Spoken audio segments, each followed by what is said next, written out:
Canada ਦੀਆਂ ਸਿੱਖ ਸੰਗਤਾਂ ਵੱਲੋਂ ਹਰ ਸਾਲ ਦੀ ਤਰ੍ਹਾਂ ਸਜਾਇਆ ਗਿਆ ਵਿਸ਼ਾਲ ਨਗਰ ਕੀਰਤਨ। ਦਲ ਖਾਲਸਾ ਵੱਲੋਂ ਖਾਲਿਸਤਾਨ ਲਹਿਰ ਤਹਿਤ ਕਰਵਾਇਆ ਗਿਆ ਪਹਿਲਾ ਗੁਰਮਤਿ ਸਮਾਗਮ। ਮੋਦੀ ਨਾਲ ਡੋਵਾਲ ਦੀਆਂ ਮੀਟਿੰਗਾਂ ਤੇ ਸ਼੍ਰੋਮਣੀ ਅਕਾਲੀ ਦਲ ਅੰਮ੍ਰਿਤਸਰ ਪ੍ਰਧਾਨ ਸਰਦਾਰ ਸਿਮਰਨਜੀਤ ਸਿੰਘ ਮਾਨ ਦਾ ਬਿਆਨ।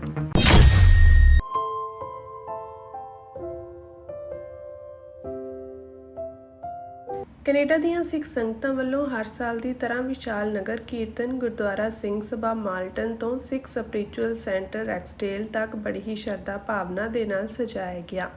ਇਸ ਨਗਰ ਕੀਰਤਨ ਵਿੱਚ ਲੱਖਾਂ ਦੀ ਗਿਣਤੀ ਵਿੱਚ ਸਿੱਖ ਸੰਗਤਾਂ ਨੇ ਸ਼ਮੂਲੀਅਤ ਕੀਤੀ। ਸ਼੍ਰੀ ਗੁਰੂ ਗ੍ਰੰਥ ਸਾਹਿਬ ਜੀ ਦੀ ਅਗਵਾਈ ਵਿੱਚ ਸਜੇ ਇਸ ਨਗਰ ਕੀਰਤਨ ਵਿੱਚ ਸਿੱਖ ਸੰਗਤਾਂ ਵੱਲੋਂ ਜਿੱਥੇ ਆਪਣੀ ਧਾਰਮਿਕ ਭਾਵਨਾਵਾਂ ਦਾ ਪ੍ਰਗਟਾਵਾ ਕੀਤਾ ਗਿਆ, ਉੱਥੇ ਹੀ ਸਿੱਖ ਰਾਜ ਖਾਲਿਸਤਾਨ ਲਈ ਵੀ ਆਪਣੀ ਮੰਗ ਨੂੰ ਦੁਹਰਾਉਂਦਿਆਂ ਸੰਘਰਸ਼ ਦੀ ਚੜ੍ਹਦੀ ਕਲਾ ਲਈ ਅਰਦਾਸ ਕੀਤੀ। ਸੰਗਤਾਂ ਨੇ ਪਵਿੱਤਰ ਗੁਰਬਾਣੀ ਕੀਰਤਨ ਸਰਵਣ ਕੀਤਾ ਅਤੇ ਇਸ ਮੌਕੇ ਨਿਹੰਗ ਸਿੰਘਾਂ ਵੱਲੋਂ ਗੱਤਕੇ ਦੇ ਜੋਹਰ ਦਿਖਾਏ ਗਏ। ਨਗਰ ਕੀਰਤਨ ਦੀ ਸਮਾਪਤੀ ਉਪਰੰਤ ਸਿਆਸੀ ਸਟੇਜ ਤੇ ਸਿੱਖ ਰਾਜ ਖਾਲਿਸਤਾਨ ਦੇ ਸੰਘਰਸ਼ ਵਿੱਚ ਕਾਰਜਸ਼ੀਲ ਸਿੱਖ ਆਗੂਆਂ ਵੱਲੋਂ ਸਿੱਖ ਸੰਗਤਾਂ ਨਾਲ ਵਿਚਾਰਾਂ ਦੀ ਸਾਂਝ ਪਾਈ ਗਈ। ਨਗਰ ਕੀਰਤਨ ਜਿਹੜਾ ਆ ਇੱਕ ਸਾਡੀ ਧਾਰਮਿਕ ਰਹੁ ਰੀਤ ਹੈਗੀ ਆ, ਇਹ ਪਹਿਲਾਂ ਤੋਂ ਹੀ ਚੱਲਦੀ ਆ ਰਹੀ ਆ। ਜਲਾਓ ਹੁੰਦੇ ਸੀਗੇ, ਜਲੂਸ ਹੁੰਦੇ ਸੀਗੇ, ਪਰ ਇਸ ਦੇ ਨਾਲ ਹੀ ਇਸ ਦਾ ਇੱਕ ਬੜਾ ਅਹਿਮ ਰਾਜਨੀਤਿਕ ਪੱਖ ਵੀ ਹੈਗਾ ਆ। ਇਹ 'ਚ ਸਿੱਖਾਂ ਦੀ ਜਿਹੜੀ ਸ਼ਕਤੀ ਹੈਗੀ ਆ, ਸਿੱਖਾਂ ਦੀ ਜਿਹੜੀ ਗਿਣਤੀ ਹੈਗੀ ਆ, ਉਹ ਦਿਸਦੀ ਆ ਤੇ ਨਾਲ ਹੀ ਸਿੱਖਾਂ ਦੀਆਂ ਭਾਵਨਾਵਾਂ ਜਿਹੜੀਆਂ ਨੇ ਉਹ ਸਾਫ਼ ਦਿਸਦੀਆਂ ਨੇ। ਤੇ ਮੈਨੂੰ ਯਾਦ ਆ ਜਦੋਂ ਮੈਂ ਛੋਟਾ ਹੁੰਦਾ ਸੀ, ਮੇਰੇ ਵਾਸਤੇ ਨਗਰ ਕੀਰਤਨ ਸਾਲ ਦਾ ਸਭ ਤੋਂ ਮਹੱਤਵਪੂਰਨ, ਸਭ ਤੋਂ ਬੈਸਟ ਦਿਨ ਹੁੰਦਾ। ਜਿੱਦਾਂ ਕ੍ਰਿਸਚਨਾਂ ਵਾਸਤੇ ਕ੍ਰਿਸਮਸ ਹੁੰਦੀ ਆ, ਸਾਡੇ ਵਾਸਤੇ ਨਗਰ ਕੀਰਤਨ ਹੁੰਦਾ ਸੀ।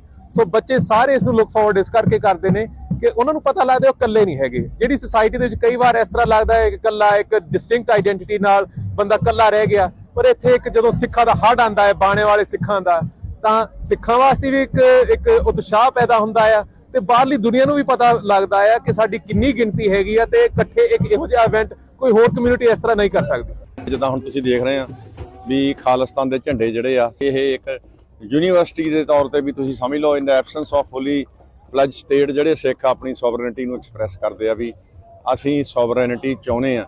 ਇਹਦੀ ਕੋਈ ਹੋਰ ਇੰਟਰਪ੍ਰੀਟੇਸ਼ਨ ਕਰਨੀ ਵੀ ਸੰਤਾਂ ਨੇ ਐ ਕਿ ਅਸੀਂ ਪੌੜੀਆਂ ਤੇ ਆ ਜਾਊਗਾ, ਇਦਾਂ ਹੋ ਜਾਏਗੀ ਜਾਂ ਉਹ ਇੱਕ ਵੱਖਰੀਆਂ ਗੱਲਾਂ ਆ। ਇਹ ਗੁਰੂ ਗੋਬਿੰਦ ਸਿੰਘ ਦਾ ਹੁਕਮ ਹੈ ਸਿੱਖਾਂ ਨੂੰ। ਗੁਰੂ ਨਾਨਕ ਸਾਹਿਬ ਦੀ ਜਿਹੜੀ ਐਂਡ ਆ, ਕਲਮੀਨੇਸ਼ਨ ਜਿਹੜੀ ਆ, ਉਹ ਇਹੀ ਆ ਕਿ ਸੋਵਰਨ ਸਿੱਖ ਸਟੇਟ, ਪੋਲੀਟੀਕਲ ਸੋਵਰਨਿਟੀ, ਕਰੰਸੀ ਜਿਹੜੀ ਚਲਾਈ, ਸਿੱਕਾ ਚਲਾਇਆ ਆਪਣੇ ਬਾਬਾ ਬੰਦਾ ਬਹਾਦਰ ਜੀ ਨੇ। ਸੋ ਉਹ ਕਰੰਸੀ ਦੇ ਥਰੂ ਰੂਲ ਹੁੰਦਾ। ਸੋ ਉਹ ਰੂਲ ਐਸਟੈਬਲਿਸ਼ ਗੁਰੂ ਗੋਬਿੰਦ ਸਿੰਘ ਦੇ ਹੁਕਮ ਮੁਤਾਬਕ ਉਹ ਸਿੱਕਾ ਚਲਾਇਆ ਗਿਆ ਸੀ। ਮੀਡੀਆ ਦੇ ਵਿੱਚ ਇਹ ਮੈਸੇਜ ਜੇ ਕੋਈ ਦਵੇ ਵੀ ਇੱਥੇ ਜੀ ਖਾਲਿਸਤਾਨ ਦਾ ਝੰਡਾ ਨਹੀਂ ਹੋਣਾ ਚਾਹੀਦਾ, ਇਹਦਾ ਮਤਲਬ ਸਿੱਖ ਗੁਲਾਮ ਹੋਣਾ ਚਾਹੀਦਾ, ਇਹਦਾ ਮਤਲਬ ਹਿੰਦੁਸਤਾਨ ਦਾ ਝੰਡਾ ਜਿਹੜੇ ਅੱਜ ਉਹਨਾਂ ਦੇ ਮਾਲਕ ਆ ਉਹਨਾਂ ਦਾ ਹੋਣਾ ਚਾਹੀਦਾ, ਜਾਂ ਜਦੋਂ ਸਰਕਾਰੇ ਖਾਲਸਾ ਤੋਂ ਬਾਅਦ ਫਰੰਗੀ ਦਾ ਝੰਡਾ ਸਿੱਖਾਂ ਨੂੰ ਨਗਰ ਕੀਰਤਨ ਚੱਕਣਾ ਚਾਹੀਦਾ। ਸੋ ਜੇ ਸਿੱਖ ਇਸ ਤਰ੍ਹਾਂ ਕਰਨਗੇ, ਫਰੰਗੀਆਂ ਦਾ ਜੋ ਉਸ ਵੇਲੇ ਜਾਂ ਅੱਜ ਹਿੰਦੁਸਤਾਨ ਦਾ ਝੰਡਾ ਜਾਂ ਖਾਲਿਸਤਾਨ ਦੇ ਝੰਡੇ ਨੂੰ ਜਦੋਂ ਕਹਿਣਗੇ ਇਹਦੀ ਲੋੜ ਨਹੀਂ, ਇਹ ਤਾਂ ਇੱਕ ਨਗਰ ਕੀ ਗੁਰਮ, ਇਹ ਇੱਕ ਧਾਰਮਿਕ ਸਮਾਗਮ ਆ, ਸੋ ਉਹ ਦੁਸ਼ਮਣ ਦੀ ਸਿੱਖਾਂ ਦੇ ਉੱਪਰ ਜਿਹੜੀ ਕਬਜ਼ਾ ਆ ਉਹਦੇ ਵਿੱਚ ਕੋਲੈਬੋਰੇਸ਼ਨ ਹੋਏਗੀ ਵੀ ਅਸੀਂ ਤੁਹਾਡੇ ਨਾਲ ਰਲ ਕੇ ਸਿੱਖਾਂ ਨੂੰ ਚਲਾਵਾਂਗੇ ਤੇ ਤੁਹਾਨੂੰ ਇਹਨਾਂ ਆਜ਼ਾਦ ਮੁਲਕਾਂ ਦੇ ਵਿੱਚ ਵੀ ਗੁਲਾਮ ਰੱਖਾਂਗੇ। ਭਾਰਤ ਦੀ ਇੰਟਰਫੇਰੈਂਸ ਬਹੁਤ ਸਟਰੋਂਗ ਆ ਇੱਥੇ, ਉਹ ਸਾਡੇ ਵਿੱਚ ਵੀ ਆ, ਸਾਡੇ ਵਿੱਚ ਸਾਡੀ ਗੱਲ ਕਰ ਰਹੇ ਬੰਦਿਆਂ ਦੇ ਵਿੱਚ ਵੀ ਆ। ਸੋ ਜੇ ਤੁਸੀਂ ਕੰਟੈਂਟ ਦੇਖੋਗੇ ਧਿਆਨ ਨਾਲ ਤੇ ਵੈਰੀ ਟਫ ਹੋ ਜਾਏਗਾ ਤੁਹਾਡੇ ਲਈ, ਐਨੀਮੀ ਨੂੰ ਤੁਹਾਡੇ ਵਿੱਚ ਕੁਝ ਕਰਨ ਦਾ। ਪਰ ਇਨ ਦਾ ਐਬਸੈਂਸ ਆਫ ਤੁਹਾਡਾ ਜਿਹੜਾ ਮੀਡੀਆ ਆ ਬਹੁਤ ਘੱਟ, ਇੱਕ ਦੋ ਚੈਨਲ ਆ ਉਹ ਵੀ ਬੜੇ ਮੁਸ਼ਕਲ ਚੱਲ ਰਹੇ ਆ। 99% ਜਿਹੜਾ ਮੀਡੀਆ ਆ ਉਹ ਸਿੱਖਾਂ ਨੂੰ ਉਹ ਇਨਫੋਰਮੇਸ਼ਨ ਦੇ ਰਿਹਾ ਜਿਹਨੂੰ ਪ੍ਰੌਕਸੀ ਮੀਡੀਆ ਕਿਹਾ ਅਸੀਂ। ਅੰਟਾਰੀਓ ਗੁਰਦੁਆਰਾ ਕਮੇਟੀ ਵੱਲੋਂ ਮਹਾਨ ਨਗਰ ਕੀਰਤਨ ਖਾਲਸਾ ਸਾਜਣਾ ਦਿਵਸ ਨੂੰ ਕੀਤੇ ਜਾਂਦੇ ਨੇ। ਇਹ ਜਿਹੜਾ ਨਗਰ ਕੀਰਤਨ ਆ ਬਹੁਤ ਮਹੱਤਵਪੂਰਨ ਨਗਰ ਕੀਰਤਨ ਆ। ਇੱਕ ਤਾਂ ਸੰਗਤਾਂ ਦਾ ਉਤਸ਼ਾਹ ਬਹੁਤ ਹੁੰਦਾ, ਸੰਗਤਾਂ ਦਾ ਬਹੁਤ, ਇੱਕ ਸਾਡੇ ਬਿਲਕੁਲ ਜਿੱਥੇ ਸਾਡੀ ਬਸੋਂ ਆ ਉੱਥੇ ਹੁੰਦਾ। ਇਹ ਐਕਚੁਅਲੀ ਖਾਲਿਸਤਾਨੀ ਨਗਰ ਕੀਰਤਨ ਆ, ਸਿੱਖਾਂ ਦੀ ਆਜ਼ਾਦੀ ਨੂੰ, ਸੋਵਰਨਿਟੀ ਨੂੰ ਸਮਰਪਿਤ ਨਗਰ ਕੀਰਤਨ ਹੁੰਦਾ। ਇਹ ਹਰ ਫਲੋਟ, ਹਰ ਟੈਂਟ ਖਾਲਿਸਤਾਨ ਦੇ ਫਲੈਗ ਦੇ ਨਾਲ ਹੁੰਦਾ। ਸੋ ਇੱਥੇ ਆ ਕੇ ਪਤਾ ਲੱਗਦਾ ਵੀ ਸਿੱਖ ਆਪਦੀ ਆਜ਼ਾਦੀ ਵਾਸਤੇ ਕਿੰਨੇ ਤਤਪਰ ਨੇ। ਸੋ ਬਾਕੀ ਐਵਰੀ ਈਅਰ ਸੰਗਤਾਂ ਦਾ ਇਕੱਠ ਵੱਧਦਾ ਜਾਂਦਾ। ਇਸ ਵਾਰ ਜਿਹੜਾ ਹੁਣ ਨਗਰ ਕੀਰਤਨ ਹੋ ਰਿਹਾ, ਇਹਦੇ ਤੇ ਐਸਟੀਮੇਟ ਨਾਲ 5.5 ਲੱਖ ਤੋਂ ਲੈ ਕੇ 6 ਲੱਖ ਸੰਗਤ ਦੇ ਪੁੱਜਣ ਦੀ ਉਮੀਦ ਆ। ਮਾਲਟਨ ਗੁਰਦੁਆਰਾ ਸਾਹਿਬ ਤੋਂ ਲੈ ਕੇ ਰੈਕਸਡੇਲ ਗੁਰਦੁਆਰਾ ਸਾਹਿਬ ਤੱਕ ਤੇ ਇਹ ਜਿਹੜੀ ਜੇ ਪੁਲਿਸ ਵਾਲੇ ਨੇ ਉਹ ਡਾਟਾ ਦਿੰਦੇ ਨੇ। ਸੋ ਇਹ ਪਹਿਲਾਂ ਮੇਜਰ ਇਵੈਂਟਾਂ ਦੇ ਵਿੱਚ ਨਹੀਂ ਸੀ ਆਉਂਦਾ। ਇਸ ਵਾਰ ਜਿਹੜੀਆਂ ਸਾਡੀਆਂ ਦੋਨੇ ਮਿਊਨਿਸਪੈਲਿਟੀ ਨੇ ਜਾਂ ਗਵਰਨਮੈਂਟ ਆਫ ontario ਇਹਨੂੰ ਮੇਜਰ ਇਵੈਂਟ ਦੇ ਵਿੱਚ ਰੱਖਿਆ। ਸਿੱਖ ਜਥੇਬੰਦੀ ਦਲ ਖਾਲਸਾ ਨੇ ਭਾਰਤ ਸਰਕਾਰ ਵੱਲੋਂ ਸਿਰਜੇ ਖਾਲਿਸਤਾਨ ਵਿਰੋਧੀ ਬਿਰਤਾਂਤ ਨੂੰ ਤੋੜਨ ਲਈ ਚਲਾਈ ਪਿੰਡ-ਪਿੰਡ ਸ਼ਹਿਰ-ਸ਼ਹਿਰ ਖਾਲਿਸਤਾਨ ਲਹਿਰ ਦੀ ਸ਼ੁਰੂਆਤ ਟਾਂਡਾ ਵਿਖੇ ਗੁਰਮਤਿ ਸਮਾਗਮ ਤੋਂ ਕੀਤੀ। ਸਿੱਖ ਸੰਗਤਾਂ ਦੇ ਸਹਿਯੋਗ ਨਾਲ ਕਰਵਾਏ ਇਸ ਪਹਿਲੇ ਗੁਰਮਤਿ ਸਮਾਗਮ ਨੂੰ ਟਾਂਡਾ ਵਿਖੇ ਖਾਲਿਸਤਾਨੀ ਰਾਜਨੇਤਾ ਡਾਕਟਰ ਜਗਜੀਤ ਸਿੰਘ ਚੌਹਾਨ ਨੂੰ ਸਮਰਪਿਤ ਕੀਤਾ ਗਿਆ। ਧਾਰਮਿਕ ਦੀਵਾਨ ਉਪਰੰਤ ਖਾਲਿਸਤਾਨ ਸੰਘਰਸ਼ ਦੀ ਚੜ੍ਹਦੀ ਕਲਾ ਅਤੇ ਖਾਲਿਸਤਾਨ ਦੀ ਪ੍ਰਾਪਤੀ ਲਈ ਅਰਦਾਸ ਕੀਤੀ ਗਈ। ਅਰਦਾਸ ਉਪਰੰਤ ਦਲ ਖਾਲਸਾ ਦੇ ਆਗੂਆਂ ਅਤੇ ਹੋਰ ਸਿੱਖ ਸ਼ਖਸੀਅਤਾਂ ਨੇ ਸਿੱਖ ਇਤਿਹਾਸ, ਖਾਲਿਸਤਾਨ ਦੇ ਮਹਾਨ ਸ਼ਹੀਦ ਯੋਧਿਆਂ ਅਤੇ ਖਾਲਿਸਤਾਨ ਸੰਘਰਸ਼ ਬਾਰੇ ਜਾਣਕਾਰੀ ਸਾਂਝੀ ਕਰਦਿਆਂ ਆਪਣੇ ਵਿਚਾਰ ਸਿੱਖ ਸੰਗਤਾਂ ਨਾਲ ਸਾਂਝੇ ਕੀਤੇ। ਅੱਜ ਦਲ ਖਾਲਸਾ ਵੱਲੋਂ ਪਿੰਡ-ਪਿੰਡ ਸ਼ਹਿਰ-ਸ਼ਹਿਰ ਖਾਲਿਸਤਾਨ ਲਹਿਰ ਦੇ ਨਾਂ ਹੇਠ ਜਿਹੜੀ ਇੱਕ ਜਾਗਰਤੀ ਮੁਹਿੰਮ ਆਰੰਭ ਕੀਤੀ ਗਈ ਹੈ, ਉਸ ਦੀ ਸ਼ੁਰੂਆਤ ਕਸਬਾ ਟਾਂਡੇ ਤੋਂ ਕੀਤੀ ਗਈ ਹੈ। ਤੁਸੀਂ ਇਸ ਕਸਬੇ ਦੇ ਨਾਲ ਇਹਦੇ ਨਾਲ ਜੁੜੇ ਪਿੰਡਾਂ ਤੋਂ ਆਏ ਹੋ, ਤੁਹਾਨੂੰ ਵੀ ਸ਼ਾਇਦ ਸਾਡੇ ਤੋਂ ਵੱਧ ਤੇ ਜਿਹੜੇ ਅੱਜ ਦੇ ਨੌਜਵਾਨ ਨੇ ਉਹ ਸ਼ਾਇਦ ਬੇਖਬਰ ਹੋਣ ਕਿ ਇਸ ਹਲਕੇ ਦੇ ਜਿਹੜੇ ਕਦਾਵਾਰ ਨੇਤਾ ਸੀ ਡਾਕਟਰ ਜਗਜੀਤ ਸਿੰਘ ਚੌਹਾਨ, ਜਿਹੜੇ ਸਹੀ ਅਰਥਾਂ ਦੇ ਵਿੱਚ MBBS ਡਾਕਟਰ ਸੀ, ਉਹਨਾਂ ਦਾ ਖਾਲਿਸਤਾਨ ਮੂਵਮੈਂਟ ਦੇ ਵਿੱਚ ਬਹੁਤ ਹੀ, ਕਈ ਵਾਰੀ ਅਸੀਂ ਕਹਿੰਦੇ ਅਹਿਮ ਰੋਲ ਸੀ, ਨਹੀਂ ਬਹੁਤ ਹੀ ਅਹਿਮ ਰੋਲ ਸੀ। ਬਹੁਤ ਉਹਨਾਂ ਨੇ ਸਿਰੇ ਦੀ ਜਿਹੜੀ ਭੂਮਿਕਾ ਹੈ ਉਹ ਨਿਭਾਈ ਔਰ ਬਹੁਤ ਸਾਰੇ ਸਾਡੀ ਕੌਮ ਦੇ ਬਹੁਤ ਸਾਰੇ ਹਿੱਸੇ ਨੂੰ, ਵੱਡੇ ਹਿੱਸੇ ਨੂੰ ਸ਼ਾਇਦ ਉਹਨਾਂ ਦੀ ਉਸ ਭੂਮਿਕਾ ਬਾਰੇ ਕੋਈ ਜਾਣਕਾਰੀ ਨਹੀਂ ਹੈ। ਜਿਹੜੇ ਮੇਰੇ ਔਰ ਮੇਰੇ ਤੋਂ ਵੱਧ ਉਮਰ ਦੇ ਵਿਅਕਤੀ ਹਨ, ਉਹਨਾਂ ਦੀ ਨਿਗਾਹ ਦੇ ਵਿੱਚ ਉਹ ਇੱਕ ਰਾਜਸੀ ਨੇਤਾ ਸੀ, ਇੱਕ ਬਹੁਤ ਚਲਾਕ ਰਾਜਸੀ ਨੇਤਾ ਸੀ ਔਰ ਉਹ ਉਹਨਾਂ ਬਾਰੇ ਕਈ ਤਰ੍ਹਾਂ ਦੇ ਭੁਲੇਖਿਆਂ ਤੇ ਵਿਵਾਦਾਂ ਨੂੰ ਆਪਣੇ ਮਨਾਂ ਦੇ ਵਿੱਚ ਰੱਖ ਕੇ ਬੈਠੇ ਹੋਏ ਹਨ। ਅਕਸਰ ਅਸੀਂ ਔਰ ਇਸੇ ਬਾਰੇ ਅਸੀਂ ਜੂਨ 1984 ਦਾ ਜਿਹੜਾ ਘੱਲੂਘਾਰਾ ਹੈ ਉਹਦੀ 40ਵੀਂ ਵਰ੍ਹੇਗੰਢ ਮਨਾ ਕੇ ਹਟੇ ਹਾਂ ਔਰ ਅਗਲੇ ਮਹੀਨੇ ਫਿਰ ਜੂਨ ਦਾ ਮਹੀਨਾ ਆ ਰਿਹਾ ਜਦੋਂ ਪੂਰੀ ਕੌਮ ਦਰਬਾਰ ਸਾਹਿਬ ਸਮੂਦੀ ਦੇ ਵਿੱਚ ਸ਼ਹੀਦ ਹੋਣ ਵਾਲੇ ਸਿੱਖ ਪੰਥ ਦੀ ਅਜ਼ਮਤ ਦੇ ਲਈ ਸ਼ਹੀਦ ਹੋਣ ਵਾਲੇ ਸਿੰਘ ਸਿੰਘਣੀਆਂ ਦੀ ਯਾਦ ਮਨਾਏਗੀ। ਜਦੋਂ ਅਸੀਂ ਜੂਨ 1984 ਦੇ ਦਿਨ ਮਨਾਉਂਦੇ ਆ ਰਹੇ ਹਾਂ, ਮੇਰੇ ਖਿਆਲ ਹੈ ਕਿ ਜਦੋਂ ਦਾ ਇੱਕ ਵਾਕਿਆ ਹੋਇਆ, ਜਦੋਂ ਇਹਦਾ ਇੱਕ ਘੱਲੂਘਾਰਾ ਵਾਪਰਿਆ, ਉਦੋਂ ਤੋਂ ਹੀ ਅਸੀਂ ਹਰ ਸਾਲ ਜੂਨ ਦਾ ਮਹੀਨਾ ਪੂਰੀ ਕੌਮ ਆਪਣੇ ਆਪਣੇ ਤਰੀਕਿਆਂ ਦੇ ਨਾਲ, ਪੂਰੀ ਡਾਇਸਪੋਰਾ ਵਿਦੇਸ਼ਾਂ ਦੇ ਵਿੱਚ ਵੀ ਪੂਰੇ ਜੋਸ਼ੋ ਖਰੋਸ਼ ਦੇ ਨਾਲ ਅਸੀਂ ਇਸ ਦਿਨ ਨੂੰ ਮਨਾਉਂਦੇ ਆ ਰਹੇ ਹਾਂ। ਸ਼ਹੀਦਾਂ ਦੇ ਸੋਹਲੇ ਗਾਏ ਜਾਂਦੇ ਨੇ ਜਿਨ੍ਹਾਂ ਨੇ ਆਪਣੀਆਂ ਬਹਾਦਰੀਆਂ ਦਿਖਾਈਆਂ, ਹਿੰਦੁਸਤਾਨ ਦੀ ਇੰਨੀ ਵੱਡੀ ਫੌਜ ਦੇ ਨਾਲ ਟੱਕਰਾ ਲਿਆ। 72 ਘੰਟੇ ਉਹਨਾਂ ਨੇ ਹਿੰਦੁਸਤਾਨ ਦੀ ਫੌਜ ਦਾ ਮੁਕਾਬਲਾ ਕੀਤਾ, ਜੂਝੇ, ਸ਼ਹੀਦ ਹੋਏ ਔਰ ਹਰ ਬੁਲਾਰਾ, ਹਰ ਢਾਡੀ, ਕੀਰਤਨੀਏ, ਕਥਾਵਾਚਕ ਸਾਰੇ ਸੰਤ ਜਰਨੈਲ ਸਿੰਘ ਭਿੰਡਰਾਂ ਵਾਲੇ ਜਿਹੜੇ ਸ਼ਹੀਦ ਹੋਏ ਸੀ, ਜਿਨ੍ਹਾਂ ਦੀ ਕਮਾਂਡ ਹੇਠ ਜੁਝਾਰੂ ਸ਼ਹੀਦ ਹੋਏ ਸੀ, ਉਹਨਾਂ ਦੀਆਂ ਬਾਤਾਂ ਪਾਉਂਦੇ ਨੇ। ਮਾਣ ਮਹਿਸੂਸ ਕਰਦੇ ਹਾਂ ਅਸੀਂ ਔਰ ਕਹਿੰਦੇ ਹਾਂ ਕਿ 72 ਘੰਟੇ ਸਾਡੇ ਸਿੰਘ ਹਿੰਦੁਸਤਾਨ ਦੀ ਹਜ਼ਾਰਾਂ ਦੀ ਫੌਜ ਦੇ ਨਾਲ ਲੜੇ। ਕਦੇ ਅਸੀਂ ਸੋਚਿਆ ਕਿ ਬੇਸ਼ੱਕ ਗੁਰੂ ਦੀ ਬੜੀ ਬਖਸ਼ਿਸ਼ ਸੀ, ਉਹਨਾਂ ਤੇ ਸ਼ਹਾਦਤ ਮਿਲਦੀ ਹੀ ਨਸੀਬਾਂ ਨਾਲ ਹੈ। ਬੜੀ ਬਖਸ਼ਿਸ਼ ਸੀ, ਬਹਾਦਰੀ ਸੀ, ਦ੍ਰਿੜਤਾ ਸੀ।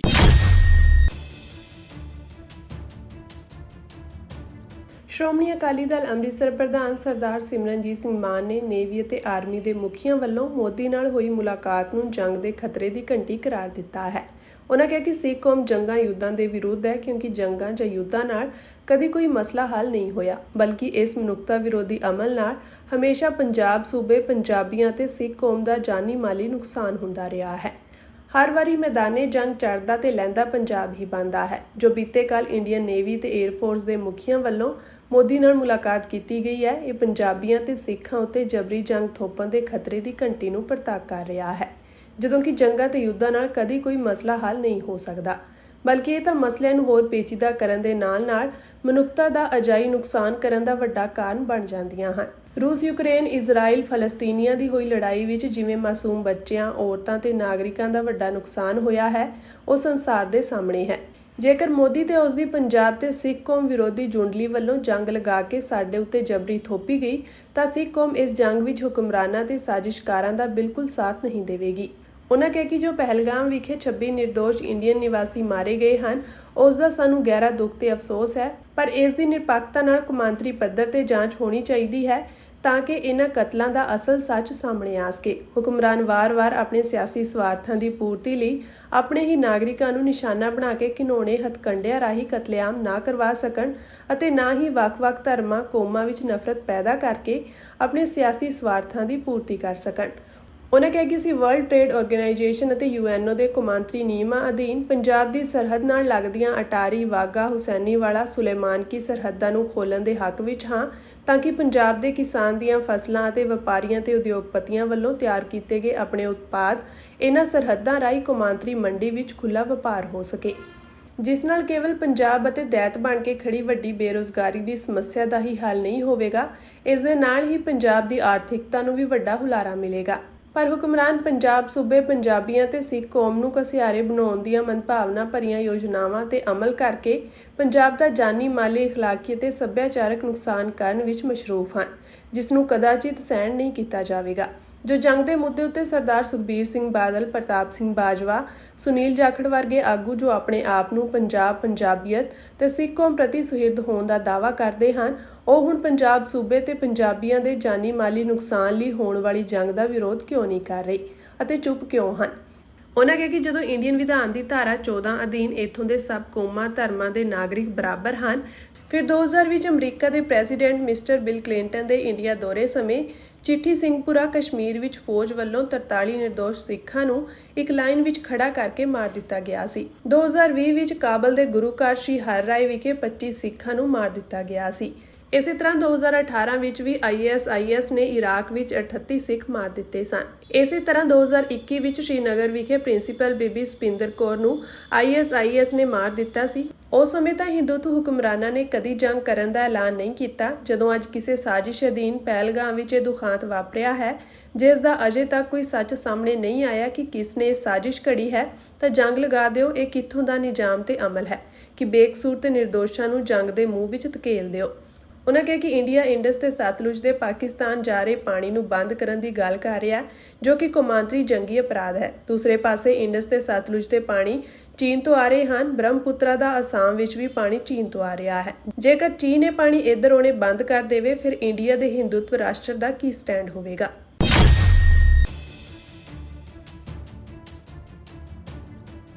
ਜੰਮੂ ਕਸ਼ਮੀਰ ਦੇ ਪਹਿਲਗਾਮ ਵਿੱਚ ਹੋਏ ਹਮਲੇ ਤੋਂ ਬਾਅਦ ਭਾਰਤ ਅਤੇ ਪਾਕਿਸਤਾਨ ਵਿਚਕਾਰ ਤਣਾਅ ਜਾਰੀ ਹੈ। ਇਸ ਦੌਰਾਨ NSA ਅਜੀਤ ਡੋਵਾਲ ਪ੍ਰਧਾਨ ਮੰਤਰੀ ਮੋਦੀ ਨੂੰ ਮਿਲਣ ਪਹੁੰਚੇ। ਇਹ ਮੁਲਾਕਾਤ ਪ੍ਰਧਾਨ ਮੰਤਰੀ ਦੇ ਨਿਵਾਸ ਸਥਾਨ ਤੇ ਹੋਈ। ਕੇਂਦਰ ਸਰਕਾਰ ਅੱਤਵਾਦ ਵਿਰੁੱਧ ਫੈਸਲਾਕੁਨ ਕਾਰਵਾਈ ਲਈ ਰਣਨੀਤੀ ਤਿਆਰ ਕਰਨ ਵਿੱਚ ਰੁੱਝੀ ਹੋਈ ਹੈ। ਇਸ ਹਮਲੇ ਤੋਂ ਬਾਅਦ ਪ੍ਰਧਾਨ ਮੰਤਰੀ ਨਰਿੰਦਰ ਮੋਦੀ ਕਈ ਉੱਚ ਪੱਧਰੀ ਮੀਟਿੰਗਾਂ ਕਰ ਰਹੇ ਹਨ। ਪਿਛਲੇ 24 ਘੰਟਿਆਂ ਵਿੱਚ ਇਹ ਦੂਜੀ ਵਾਰ ਹੈ ਜਦੋਂ ਪ੍ਰਧਾਨ ਮੰਤਰੀ ਅਜੀਤ ਡੋਵਾਲ ਨਾਲ ਮਿਲੇ ਹਨ। ਇਹ ਮੀਟਿੰਗ ਰਾਜ ਸਰਕਾਰਾਂ ਵੱਲੋਂ ਕੀਤੇ ਜਾਣ ਵਾਲੇ ਮੌਕ ਡਰਿਲ ਤੋਂ ਇੱਕ ਦਿਨ ਪਹਿਲਾਂ ਹੋਈ ਹੈ। ਪਿਛਲੇ ਕੁਝ ਦਿਨਾਂ ਵਿੱਚ ਨਰਿੰਦਰ ਮੋਦੀ ਨੇ ਰੱਖਿਆ ਮੰਤਰੀ Rajnath Singh, NSA Doval, chief of defence staff general Anil Chauhan ਅਤੇ ਸੈਨਾ, ਜਲ ਸੈਨਾ ਅਤੇ ਹਵਾਈ ਸੈਨਾ ਦੇ ਮੁਖੀਆਂ ਨਾਲ ਕਈ ਉੱਚ ਪੱਧਰੀ ਮੀਟਿੰਗਾਂ ਕੀਤੀਆਂ ਹਨ, ਜਿਸ ਨਾਲ ਲਸ਼ਕਰ ਸਮੂਹ ਵਿਰੁੱਧ ਫੌਜੀ ਕਾਰਵਾਈ ਦੀ ਗੱਲਬਾਤ ਤੇਜ਼ ਹੋਈ ਹੈ। ਪਿਛਲੇ ਹਫ਼ਤੇ ਪ੍ਰਧਾਨ ਮੰਤਰੀ ਨੇ ਡੋਵਾਲ ਅਤੇ ਜਨਰਲ ਚੌਹਾਨ ਨਾਲ ਮੁਲਾਕਾਤ ਕੀਤੀ ਅਤੇ ਹਥਿਆਰਬੰਦ ਬਲਾਂ ਨੂੰ ਭਾਰਤ ਦੀ ਫੌਜੀ ਪ੍ਰਤੀਕਿਰਿਆ ਦੇ ਢੰਗ, ਉਦੇਸ਼ ਅਤੇ ਸਮੇਂ ਬਾਰੇ ਫੈਸਲਾ ਲੈਣ ਦੀ ਪੂਰੀ ਆਜ਼ਾਦੀ ਦਿੱਤੀ। ਪ੍ਰਭਾਵਸ਼ਾਲੀ ਨਾਗਰਿਕ ਰੱਖਿਆ ਲਈ 7 ਮਈ ਨੂੰ ਦੇਸ਼ ਭਰ ਵਿੱਚ ਮੌਕ ਡਰਿਲਸ ਆਯੋਜਿਤ ਕੀਤੇ ਜਾ ਰਹੇ ਹਨ। ਇਸ ਸੰਬੰਧ ਵਿੱਚ ਕੇਂਦਰੀ ਗ੍ਰਹਿ ਸਕੱਤਰ ਗੋਬਿੰਦ ਮੋਹਨ ਵੱਲੋਂ ਦਿੱਲੀ ਵਿੱਚ ਇੱਕ ਮੀਟਿੰਗ ਵੀ ਬੁਲਾਈ ਗਈ ਸੀ। ਅਖੀਰ ਵਾਰ ਅਜਿਹਾ ਅਭਿਆਸ 1971 ਵਿੱਚ ਕੀਤਾ ਗਿਆ ਸੀ, ਜੋ ਕਿ ਭਾਰਤ ਅਤੇ ਪਾਕਿਸਤਾਨ ਵਿਚਕਾਰ ਜੰਗ ਦਾ ਸਾਲ ਸੀ। ਪਹਿਲਗਾਮ ਵਿਖੇ 22 ਅਪ੍ਰੈਲ ਨੂੰ ਹਮਲਾ ਹੋਇਆ ਸੀ। ਇਸ ਹਮਲੇ ਵਿੱਚ 26 ਲੋਕ ਮਾਰੇ ਗਏ ਸਨ, ਉਹਨਾਂ ਵਿੱਚੋਂ ਜ਼ਿਆਦਾਤਰ ਸੈਲਾਨੀ ਸਨ। ਇਹ 2019 ਦੇ ਪੁਲਵਾਮਾ ਹਮਲੇ ਤੋਂ ਬਾਅਦ ਭਾਰਤ ਵਿੱਚ ਸਭ ਤੋਂ ਭਿਆਨਕ ਅੱਤਵਾਦੀ ਘਟਨਾ ਸੀ, ਜਿਸ ਵਿੱਚ 40 ਸੈਨਿਕ ਮਾਰੇ ਗਏ ਸਨ। India and Pakistan are at their highest in years. I deeply respect and I am profoundly grateful to the government of people of both countries.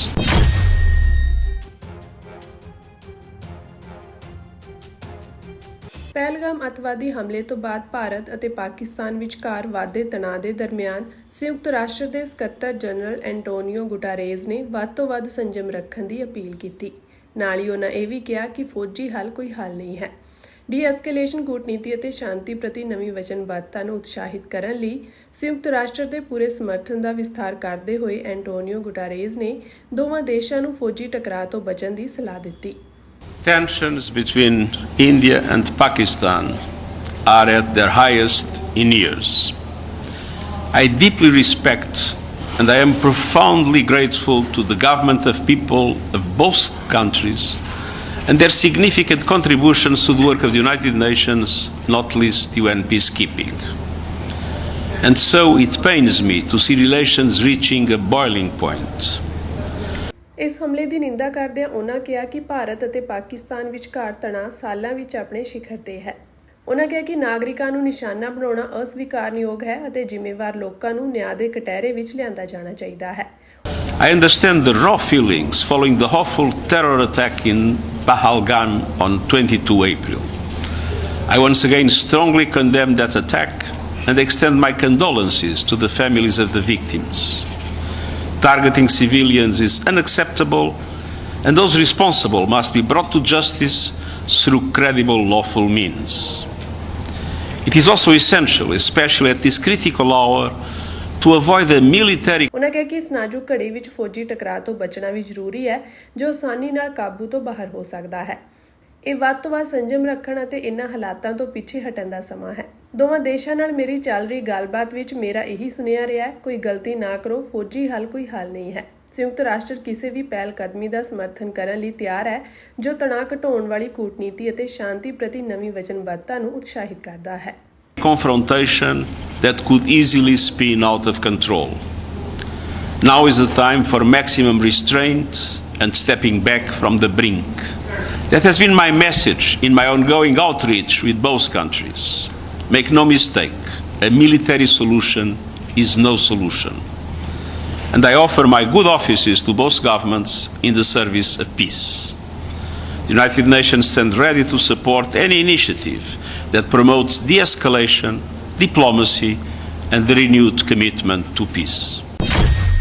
पानी की बात है तो पानी पंजाब का थोड़े ही है, ये पानी तो देश का है जो हिमाचल से होकर पंजाब आता है। बीबीएमबी भारत की संसद द्वारा स्थापित संवैधानिक संस्था है, ये कोई वैसी नहीं बैठेगी आकर। ਪੰਜਾਬ ਹਰਿਆਣਾ ਵਿਚਕਾਰ ਚੱਲ ਰਹੇ ਪਾਣੀ ਦੇ ਮੁੱਦੇ ਤੇ ਸਿਆਸਤ ਰੁਕਣ ਦਾ ਨਾਮ ਨਹੀਂ ਲੈ ਰਹੀ ਹੈ। ਪੰਜਾਬ ਸਰਕਾਰ ਵੱਲੋਂ ਬੀਤੇ ਕੱਲ ਵਿਧਾਨ ਸਭਾ ਦਾ ਵਿਸ਼ੇਸ਼ ਸੈਸ਼ਨ ਸੱਦ ਕੇ ਸਮੁੱਚੀਆਂ ਪਾਰਟੀਆਂ ਦੇ ਸਮਰਥਨ ਨਾਲ ਪਾਣੀ ਦੀ ਵੰਡ ਦੇ ਵਿਰੋਧ ਵਿੱਚ ਜਿੱਥੇ ਮਤਾ ਪਾਸ ਕੀਤਾ ਗਿਆ ਅਤੇ ਬੀਬੀਐਮਬੀ ਦੇ ਪੁਨਰਗਠਨ ਦੀ ਮੰਗ ਰੱਖੀ ਗਈ, ਉੱਥੇ ਹੀ ਹਰਿਆਣਾ ਸਰਕਾਰ ਨੇ ਇਸ ਮਤੇ ਦੀ ਸਖਤ ਸ਼ਬਦਾਂ ਵਿੱਚ ਨਿੰਦਾ ਕੀਤੀ ਹੈ। ਹਰਿਆਣਾ ਸੀਐਮ ਨਾਇਬ ਸੈਣੀ ਨੇ ਪਾਸ ਕੀਤੇ ਗਏ ਇਸ ਮਤੇ ਨੂੰ ਚੋਣ ਸਟੰਟ ਕਰਾਰ ਦਿੱਤਾ ਹੈ। पानी की बात है तो पानी पंजाब का थोड़े ही है, ये पानी तो देश का है जो हिमाचल से होकर पंजाब आता है, ये समझना चाहिए। भारत की संसद ने भाखड़ा नग्गल एक्ट जो 1959 में पारित किया और जिसका उद्देश्य, क्योंकि उसको भी मालूम है और इनको मालूम भी होना चाहिए, जिसका उद्देश्य सतलुज नदी पर भाखड़ा बांध का निर्माण और राजस्थान तथा पंजाब में सिंचाई तथा पन बिजली को लेकर पारस्परिक सहयोग करना शामिल था। 15 मई 1976 को बीबीएमबी एक स्वायत्त संस्था के तौर पर गठित की गई। बीबीएमबी भारत की संसद द्वारा स्थापित संवैधानिक संस्था है, ये कोई वैसी नहीं बैठेगी आकर के। लोकसभा के द्वारा ये कंस्टिट्यूट की गई संस्था है जो यहाँ पर बैठी है और जो फैसला करती है। ਮੁੱਖ ਮੰਤਰੀ ਨਾਇਬ ਸੈਣੀ ਨੇ ਬਿਆਨ ਜਾਰੀ ਕਰਦਿਆਂ ਕਿਹਾ ਕਿ ਪੰਜਾਬ ਨੇ ਰਾਜਨੀਤੀ ਖੇਡਦੇ ਹੋਏ ਪਹਿਲਾਂ ਵਿਧਾਨ ਸਭਾ ਵਿੱਚ ਐਸਵਾਈਐਲ ਦੇ ਮੁੱਦੇ ਤੇ ਮਤਾ ਪਾਸ ਕੀਤਾ ਸੀ ਤੇ ਹੁਣ ਅੱਜ ਦੀ ਵਿਧਾਨ ਸਭਾ ਵਿੱਚ ਇੱਕ ਮਤਾ ਪਾਸ ਕੀਤਾ ਗਿਆ ਹੈ ਕਿ ਅਸੀਂ ਪਾਣੀ ਦੀ ਇੱਕ ਬੂੰਦ ਵੀ ਨਹੀਂ ਦੇਵਾਂਗੇ। ਮੈਂ ਪੰਜਾਬ ਸਰਕਾਰ ਨੂੰ ਕਹਿਣਾ ਚਾਹੁੰਦਾ ਹਾਂ ਕਿ ਇਹ ਪੀਣ ਵਾਲੇ ਪਾਣੀ ਦਾ ਮੁੱਦਾ ਹੈ, ਇਸ ਨੂੰ ਨਾ ਰੋਕੋ ਅਤੇ ਗੁਰੂਆਂ ਦੀ ਸਿੱਖਿਆ ਤੇ ਚੱਲੋ। ਉਹਨਾਂ ਦੁਆਰਾ ਦਿਖਾਏ ਗਏ ਰਸਤੇ ਤੇ ਚੱਲ ਕੇ ਸਾਨੂੰ ਪੀਣ ਵਾਲਾ ਪਾਣੀ ਦਿਓ। ਅੱਜ ਸਾਡੀ ਪੂਰੀ ਕੈਬਨਿਟ ਨੇ ਵਿਧਾਨ ਸਭਾ ਵਿੱਚ ਪਾਸ ਕੀਤੇ ਗਏ ਮਤੇ ਦੀ ਸਖਤ ਨਿੰਦਾ ਕੀਤੀ ਹੈ कि एसवाईएल का निर्माण न होने के कारण भी हरियाणा पानी के अपने आवंटित 3.5 MAF हिस्से में से केवल 1.62 MAF पानी का ही उपयोग कर रहा है। मान सरकार तथ्यों को तोड़ मरोड़ कर केवल भ्रमित करने का ही काम कर रही है, क्योंकि सस्ती, मैं फिर ये बात कहूंगा कि सस्ती राजनीतिक लोकप्रियता हासिल करने के लिए, अरे पीने का पानी है, इसके ऊपर तो राजनीति मत करिए। आप जो हमारा कृषि योग्य पानी है जिसकी हम लगातार मांग कर रहे हैं, वो पानी तो देने की बजाय आप हमारा पीने का पानी भी छीन रहे हैं, उस पीने के पानी को भी बंद कर रहे हैं। हरियाणा के काफी जिलों में पीने के पानी की आज समस्या आ रही है, जिसको हम संभाल रहे हैं। यह समस्या नहीं आती अगर मान साहब पानी न रोकते, क्योंकि उन्होंने पानी रोका, उसके कारण से आज पूरे हरियाणा में ये समस्या खड़ी हुई है। ਹਰਿਆਣਾ ਸੀਐਮ ਨੇ ਕਿਹਾ ਕਿ ਸਾਡੇ ਰਿਸ਼ਤੇਦਾਰ ਪੰਜਾਬ ਵਿੱਚ ਹਨ, ਛੋਟੀ ਰਾਜਨੀਤੀ ਛੱਡੋ ਅਤੇ ਪੰਜਾਬ ਦੇ ਲੋਕਾਂ ਦੀਆਂ ਮੁੱਢਲੀਆਂ ਸਹੂਲਤਾਂ ਤੇ ਧਿਆਨ ਦਿਓ, ਭਾਈਚਾਰਾ ਬਿਲਕੁਲ ਵੀ ਨਾ ਵਿਗਾੜੋ। ਉਹਨਾਂ ਕਿਹਾ ਕਿ ਮੈਂ ਮਾਨ ਸਾਹਿਬ ਨੂੰ ਚੇਤਾਵਨੀ ਦੇ ਰਿਹਾ ਕਿ ਪੰਜਾਬ ਦੇ ਲੋਕ ਤੁਹਾਡੇ ਨਾਲ ਵੀ ਉਹੀ ਵਿਵਹਾਰ ਕਰਨਗੇ ਜੋ ਉਹਨਾਂ ਨੇ ਕਾਂਗਰਸ ਨਾਲ ਕੀਤਾ ਸੀ।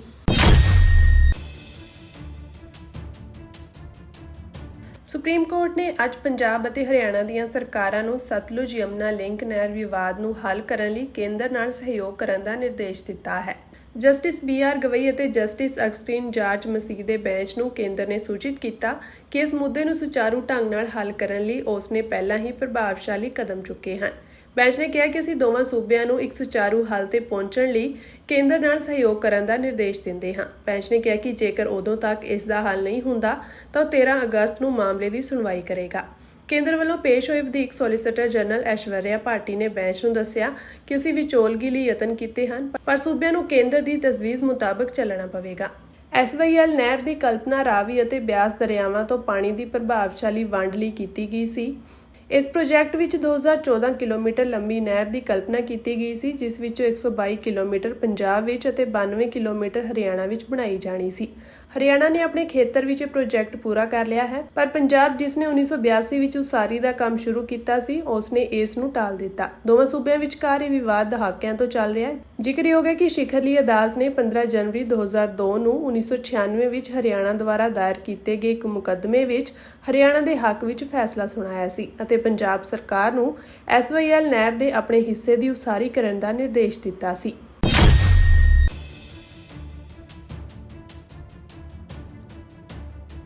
ਅੱਜ ਕਿਸਾਨਾਂ ਵੱਲੋਂ ਵੱਡੀ ਗਿਣਤੀ ਵਿੱਚ ਸ਼ੰਭੂ ਥਾਣੇ ਵੱਲ ਕੂਚ ਕੀਤਾ ਗਿਆ। ਇਸ ਦੌਰਾਨ ਪੁਲਿਸ ਅਤੇ ਕਿਸਾਨਾਂ ਵਿਚਕਾਰ ਤਕਰਾਰ ਹੋਣ ਦੀ ਵੀ ਜਾਣਕਾਰੀ ਮਿਲੀ ਹੈ, ਜਿਸ ਕਾਰਨ ਵੱਡੀ ਗਿਣਤੀ ਵਿੱਚ ਪੁਲਿਸ ਮੁਲਾਜ਼ਮ ਕਿਸਾਨਾਂ ਦਾ ਰਸਤਾ ਰੋਕਣ ਲਈ ਇਕੱਠੇ ਹੋਏ ਸਨ। ਮਿਲੀ ਜਾਣਕਾਰੀ ਮੁਤਾਬਕ ਕਿਸਾਨ ਆਗੂਆਂ ਵੱਲੋਂ ਪੁਲਿਸ ਦੇ ਰੋਕਣ ਤੇ ਸੜਕ ਤੇ ਬੈਠ ਕੇ ਧਰਨਾ ਪ੍ਰਦਰਸ਼ਨ ਕਰਨ ਦੇ ਹੁਕਮ ਦਿੱਤੇ ਗਏ ਹਨ।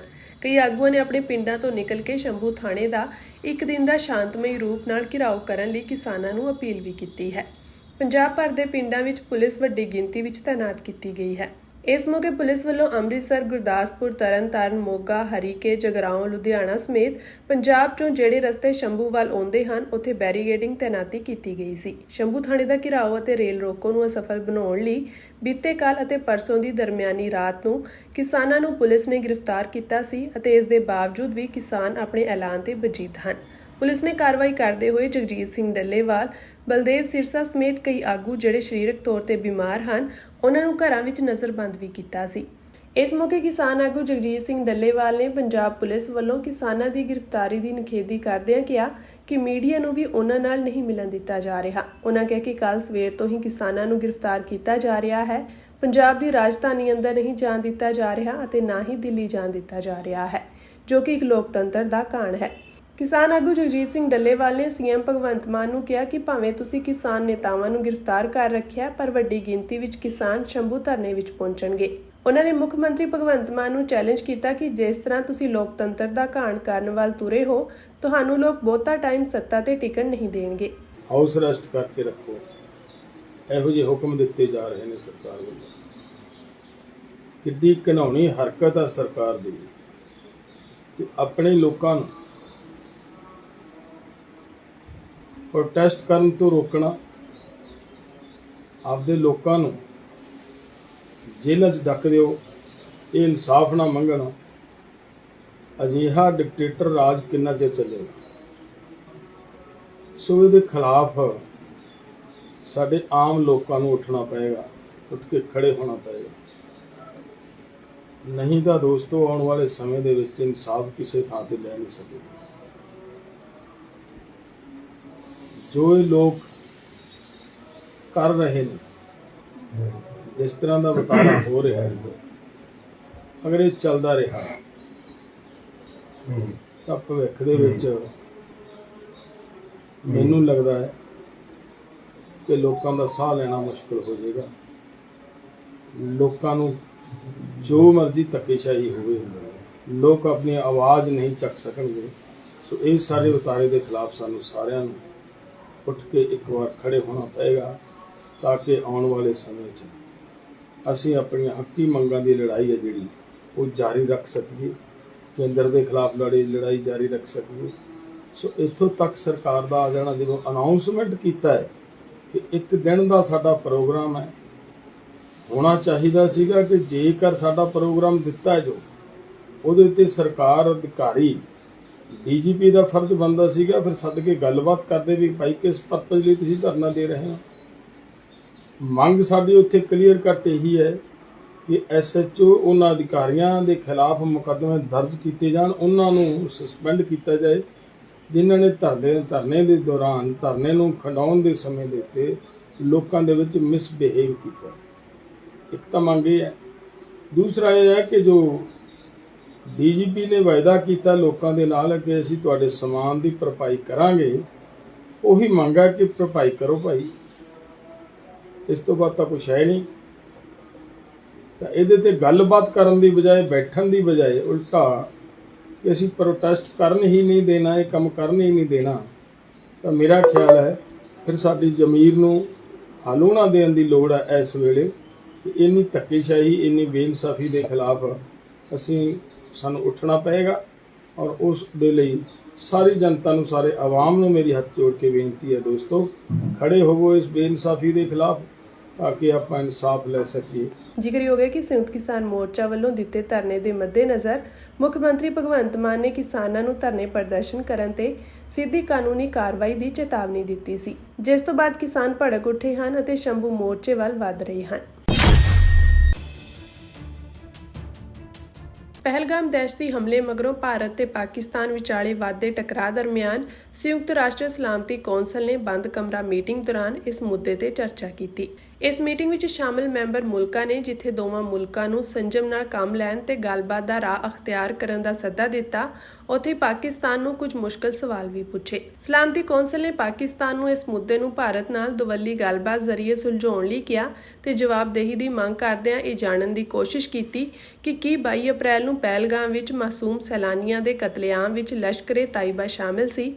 UNSC ਦੇ ਮਈ ਮਹੀਨੇ ਲਈ ਪ੍ਰਧਾਨ ਯੂਨਾਨ ਨੇ ਪਾਕਿਸਤਾਨ ਦੀ ਅਪੀਲ ਤੇ ਸੋਮਵਾਰ ਲਈ ਬੈਠਕ ਨਿਰਧਾਰਤ ਕੀਤੀ ਸੀ। ਮੌਜੂਦਾ ਸਮੇਂ ਪਾਕਿਸਤਾਨ ਸਲਾਮਤੀ ਕੌਂਸਲ ਦਾ ਅਸਥਾਈ ਮੈਂਬਰ ਹੈ। ਸਲਾਮਤੀ ਕੌਂਸਲ ਦੀ ਬੈਠਕ ਬੀਤੇ ਕੱਲ ਦੁਪਹਿਰ ਕਰੀਬ 1:30 ਵਜੇ ਤੱਕ ਚੱਲੀ। ਇਹ ਬੈਠਕ UNSC ਚੈਂਬਰ ਵਿੱਚ ਨਹੀਂ ਬਲਕਿ ਉਸ ਦੇ ਨਾਲ ਸਲਾਹ ਮਸ਼ਵਰੇ ਵਾਲੇ ਕਮਰੇ ਵਿੱਚ ਹੋਈ। ਇੱਕ ਰਿਪੋਰਟ ਅਨੁਸਾਰ UNSC ਮੈਂਬਰਾਂ ਨੇ ਆਪਣੇ ਗੈਰ ਰਸਮੀ ਸੈਸ਼ਨ ਵਿੱਚ ਪਾਕਿਸਤਾਨ ਨੂੰ ਸਖਤ ਸਵਾਲ ਪੁੱਛੇ। ਪਾਕਿਸਤਾਨ ਨੂੰ ਭਾਰਤ ਨਾਲ ਦੁਵੱਲੇ ਤੌਰ ਤੇ ਮੁੱਦਿਆਂ ਨੂੰ ਹੱਲ ਕਰਨ ਦੀ ਸਲਾਹ ਦਿੱਤੀ ਗਈ ਸੀ। ਪਾਕਿਸਤਾਨ ਵੱਲੋਂ ਕਿਹਾ ਗਿਆ ਕਿ ਇਹ ਦਹਿਸ਼ਤੀ ਹਮਲਾ ਭਾਰਤ ਦੇ ਅੰਦਰੋਂ ਕੀਤਾ ਗਿਆ ਸੀ। 15 ਮੈਂਬਰੀ UNSC, ਜਿਸ ਵਿੱਚ 5 ਸਥਾਈ ਤੇ 10 ਅਸਥਾਈ ਮੈਂਬਰ ਹਨ, ਇਹ ਜਾਣਨਾ ਚਾਹੁੰਦੇ ਸਨ ਕਿ ਕੀ ਲਸ਼ਕਰ-ਏ-ਤੋਇਬਾ, ਜੋ ਕਿ ਪਾਕਿਸਤਾਨ ਤੋਂ ਬਾਹਰ ਅੱਤਵਾਦੀ ਸਮੂਹ ਹੈ, ਪਹਿਲਗਾਮ ਹਮਲੇ ਵਿੱਚ ਸ਼ਾਮਿਲ ਸੀ। ਇਸਲਾਮਾਬਾਦ ਉਹਨਾਂ 10 ਅਸਥਾਈ ਮੈਂਬਰਾਂ ਵਿੱਚੋਂ ਇੱਕ ਹੈ ਜੋ 2 ਸਾਲਾਂ ਦੇ ਕਾਰਜਕਾਲ ਲਈ UNSC ਵਿੱਚ ਸ਼ਾਮਿਲ ਹੈ। ਸੰਯੁਕਤ ਰਾਸ਼ਟਰ ਸਲਾਮਤੀ ਕੌਂਸਲ ਨੇ ਮੀਟਿੰਗ ਵਿੱਚ ਪਹਿਲਗਾਮ ਅੱਤਵਾਦੀ ਹਮਲੇ ਦੀ ਵਿਆਪਕ ਨਿੰਦਾ ਕੀਤੀ ਅਤੇ ਜਵਾਬਦੇਹੀ ਦੀ ਲੋੜ ਤੇ ਜ਼ੋਰ ਦਿੱਤਾ।